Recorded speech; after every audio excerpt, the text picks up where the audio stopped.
I wouldn't want to call this one, I've got to say. Get ready, please.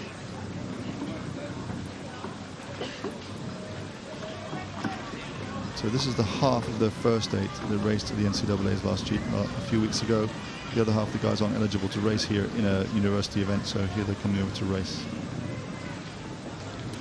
So this is the Visitors Challenge Cup between the University of Washington, USA, over on the Berkshire station, and the crew from Skøll and Skadi from the Netherlands on the Buckinghamshire station, and we're underway in the Visitors Challenge Cup.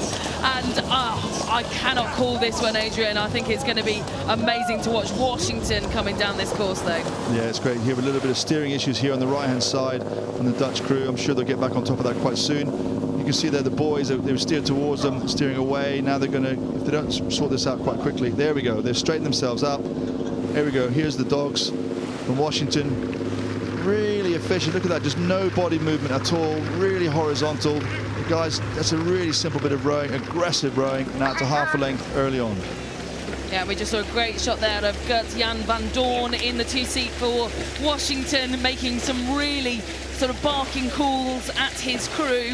I'm not sure what he was saying, whether it was to settle, whether it was to calm down, but they've gotten out now to just over half a length over this Dutch composite crew who, you know, they're pretty nifty. We've got a few under 23s on board. Dan Klomp in the bow seat, joined by Bos in the stroke seat. Both of them have represented the Netherlands at the under 23s, and in fact, you know, the Dutch went out to Washington earlier this year to race at the Windermere Cup and actually beat Washington, didn't they? So I'm sure Washington are very aware of that fact that the Dutch are on form. Now this is really interesting. The Washington went out really hard, and you can see the amount of acceleration they have on their handles is phenomenal, and it's really physical. And the Dutch crew, they're rowing a lot longer. It's a much more sort of languid, long, steady rhythm.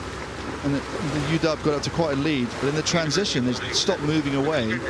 So we'll see what happens now in the next 3 or 4 minutes, whether the Dutch crew can get into a long rhythm and really start chipping away, chipping away. Here we go, 37 strokes a minute. The dogs really pushing hard. And you can start to see their rhythm developing now. But again, really compact rowing. There's nothing complicated about what they're doing. Really nicely done. Yeah, that's a great shot there of Jack Walkie in the stroke seat for the University of Washington. And just a bit messy there in this Dutch composite crew. The Amsterdam and Rotterdam students, and actually both crews, you know, Washington also have some troubles with their steering, and that's something that is quite characteristic of the Visitors, Adrian. It is. I mean, it's a technical boat anyway, and steering is another part of the game. We've seen pictures of crews hitting the booms because of the steering, but also just managing the crew so you can keep the boat level and keep it running straight, because the further you steer, one, you slow the boat down, and two, you go further. And here 35 strokes a minute. Actually, the rate doesn't look that high when you're rowing along, but this really long rhythm. I got to say, this is a big headwind. I don't know how far Washington are ahead just now, but I wouldn't count this crew out. Yeah, a really big gust of wind then, actually. We just saw hitting the Dutch crew on the left-hand side of your picture. They're dealing really well with that, and it has caused some steering problems in the early part of this race. Washington, though, also having to deal with that same wind, and so the two crews side by side now. The Dutch crew being pushed into the centre of the water towards Washington. Washington dragging themselves also into the centre of the water. It's just like a bit of a pinball here on the left-hand side, isn't it? I just think Washington have managed to keep their rhythm really well, and they've just moved out, and now, just having broken contact, the pressure is put on the Dutch crew here, and it's just affected the way they're rowing. They've become disjointed because of what's happened. So hopefully now, when the rudder gets a bit more straight, some of that steering issue isn't just because of the wind. I think because of what's happened, the guys are now rowing slightly differently, and the pressures in the water are different, and the boat releases and doesn't go straight. They just keep getting dragged to bow side, don't they, Adrian? And I don't know what it is, but it's like the booms and the piles are magnetic. They're pulling this Dutch crew towards them, and whether they've got stronger guys on stroke side that are pulling the boat round. Remember, we've got, you know, one blade each here in this sweep, and they're getting dangerously close to the booms. My stomach has dropped. I think we're really going to get very close here in a little so tickle. Close. And the difficulty is when you're close to that, if you steer hard, the back of the boat actually turns into the booms, and you're more likely to hit the booms. So you really need to use the pressure of the athletes that position to move it across, not the rudder, because you want the boat to move left, not skid right and then move left. Well, the Dutch crew here under pressure. The crew from the University of Washington, half the varsity 8, they came fourth for the IRAs, doing a great job with this event. What a shame for the Skøll and Skadi crew from the Netherlands, because I think they're a really good outfit, and if they were both rowing in a straight line, which is, well, as you say, it's all part of the sport, isn't it, Adrian? You've got to be able to deal with the conditions, deal with the steering and race under pressure. So I'm not saying they shouldn't do that, but if it was a straight line and they were steering, I think this would have been a much better matchup. And the irony is that the Dutch tradition is much more small boats, coxswains, pairs and fours. The US tradition is 8s.